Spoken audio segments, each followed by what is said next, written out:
Hi అండి, welcome back to sweet with bakes. నేను మీ లక్ష్మిని. ఎప్పుడు బొబ్బట్లే కాకుండా పండగలకి ఈసారి వెరైటీగా హల్వా పూరి చేసి చూడండి, ఎంత బాగుంటాయో. ఈరోజు మీకు హల్వా పూరి ఎలా చేయాలో చూపించబోతున్నాను. అది ఎలాగో చూద్దాం.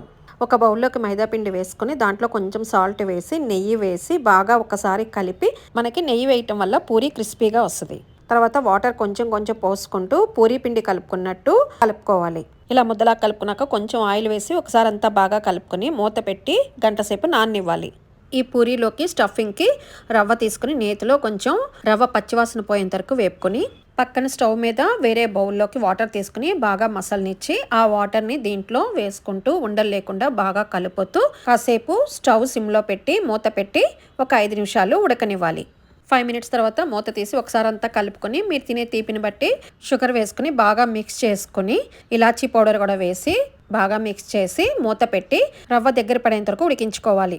5 to 10 మినిట్స్ అయ్యాక మూత తీసి ఒకసారి అంతా కలిపి నెయ్యి వేసుకుని బాగా మిక్స్ చేసుకున్నాక మనకి ఈ కన్సిస్టెన్సీ ఉండాలండి. ఈ కన్సిస్టెన్సీ చల్లారాక మీకు గట్టి పడిపోతుంది. ఈ కన్సిస్టెన్సీ వచ్చాక స్టవ్ ఆఫ్ చేసేసుకుని చల్లారబెట్టుకోవాలి. చూసారా, చల్లారాక ఎంత గట్టిపడిపోయిందో. ఇప్పుడు వీటిని మీకు ఏ సైజు కావాలో ఆ సైజు ఉండలు చేసుకోవాలి. ఇలా ఉండలన్నీ చేసుకుని మూత పెట్టి మీరు ఆరిపోకుండా పక్కకు పెట్టుకొని ఇప్పుడు మైదా కూడా లోపల స్టఫింగ్ ఎంత సైజ్ చేశారో మైదా కూడా అంత సైజు ఉండలు చేసుకుని అది కూడా ఆరిపోకుండా మూత పెట్టుకుని మీరు ఒక్కొక్కటి తీసుకుని చేతికి నెయ్యి కానీ నూనె కానీ రాసుకొని ఈ మైదా పిండిని చేతి మీద అరిచేతి మీద వేసుకుని ఒత్తి లోపల స్టఫింగ్ చేసుకున్న ఆ రవ్వ ఉండని కూడా లోపల పెట్టుకొని చుట్టూ కవర్ చేసేసుకుని ఎక్స్ట్రా ఉన్న మైదాని తీసేసి రౌండ్గా చేసుకుని అన్నీ పక్కకు పెట్టుకుని పూరీలు చేసుకోవాలి. పూరీ చేయడానికి ఏదైనా కవర్ తీసుకుని దానిపైన ఆయిల్ వేసుకుని బాగా కవర్కి అప్లై చేసి ఈ ముద్దను పెట్టి పూరీలాగా చేసుకుని నూనె బాగా కాగాక పూరీని వేపుకోవాలి. ఇలా నూనెలో పూరీ వేయంగానే పైన గరిటెతో ఒత్తితే మంచిగా చక్కగా పొంగిద్దండి. మీరు అలా వదిలేస్తే పొంగదు. చూసారా ఎంత బాగా పొంగిందో. అటు ఇటు మంచిగా వేపుకొని ప్లేట్లోకి తీసేసుకుని సర్వ్ చేసుకోవటమే.